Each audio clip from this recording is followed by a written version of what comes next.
কেমন আছো বন্ধুরা? আশা করি সবাই ভালো আছো, সুস্থ আছো। আজকে আবার চলে এসেছি তোমাদের সঙ্গে একটা নতুন রেসিপি নিয়ে, চিকেনের রেসিপি। ভিন্ন স্বাদের ব্যঞ্জনে তোমাদের সবাইকে স্বাগত।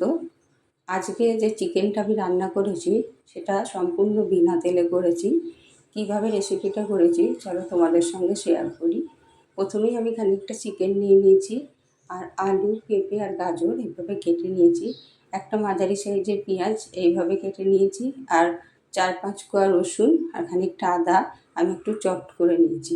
প্রথমে আমি কড়াতে মাংসটা দিয়ে দেবো, তারপরে যে পেঁপে, আলু, গাজরটা নিয়েছি সেটাও দিয়ে দেবো, আর পেঁয়াজ, আদা, রসুনটাও দিয়ে দেবো। তারপর সামান্য পরিমাণে একটু জিরে গুঁড়ো দেবো, সামান্য পরিমাণে একটু ধনে গুঁড়ো দেবো, সামান্য পরিমাণে একটু লঙ্কা গুঁড়ো দেবো, সামান্য পরিমাণে একটু হলুদ গুঁড়ো দেবো, আর একটু দিয়ে দেবো গরম মশলা, আর দিয়ে দেবো কয়েকটা গোলমরিচ, সামান্য পরিমাণে একটু কাঁচা লঙ্কাও দেবো, আর একটু লবণ দিয়ে দেবো, তবে লবণটা সম্পূর্ণ তোমাদের স্বাদ মতো দিও। এগুলো সব দিয়ে আমি একটু ভালো করে ওপর নিচ করে মিশ্রণটাকে ভালো করে মাংসের সঙ্গে মশলাগুলোকে মিশিয়ে একটু চাপা দিয়ে দেবো। লো টু মিডিয়ামে ফ্লেমটা রাখবো, রেখে একটু পরেই আপাটিটাকে খুলে দিয়ে খানিকটা ওপর নিচ করে দিয়ে আবার চাপা দিয়ে দেবো। বন্ধুরা, এই রেসিপিটা বানালে একদম সময় লাগে না।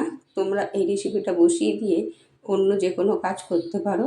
যদি কোনো সময়ের অভাব থাকে তাহলে এই রেসিপিটা করলে কিন্তু খুব সুবিধা হয়।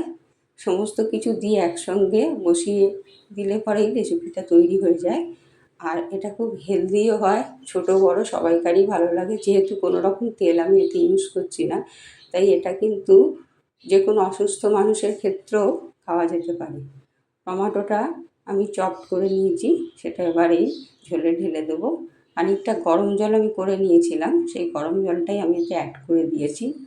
দেখো, প্রায় মিনিট 30 পর আমি এসে ঢাকাটা খুলেছি। দেখো আমার মোটামুটি রেডি হয়ে গেছে। আলুগুলো সেদ্ধ হয়ে গেছে, পেঁপে আর গাজর অবশ্যই সেদ্ধ হয়ে যাবে যেহেতু আলু সেদ্ধ হয়েছে। বন্ধুরা, আমার রেসিপিগুলো তোমাদের কেমন লাগে আমাকে কমেন্টে অবশ্যই জানিও। তোমরা পাশে থাকলে তবেই আমি এগোতে পারবো।